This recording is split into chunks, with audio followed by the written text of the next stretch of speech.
Welcome to the slop farm. Enjoy the video.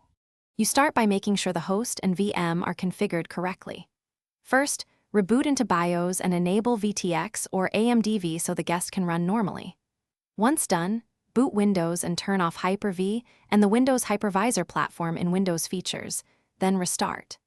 Next, disable virtualization-based security and credential guard using the group policy or the registry to remove extra hypervisor layers that Roblox detects. These steps remove common host-side flags that trigger the VM warning.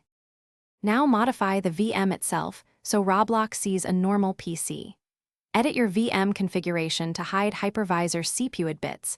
Examples include setting hypervisor. CPUID. V0 equals false in VMware or equivalent flags in VirtualBox. Install the latest guest tools, but avoid exposing obvious virtual devices.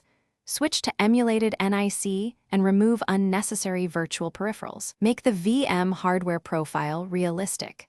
Assign a common CPU core count, matching RAM, and if possible enable GPU pass-through so the guest reports a standard GPU instead of a virtual adapter. Finish by refreshing the guest OS and the Roblox client. Clear temporary files and caches, then uninstall and reinstall Roblox so it picks up the new hardware profile. Run the client as administrator for the first launch. Make sure Windows and GPU drivers inside the VM are up to date so signatures match real hardware. If Roblox still flags a virtual machine, use a snapshot and revert. Then reapply one configuration change at a time to isolate the trigger.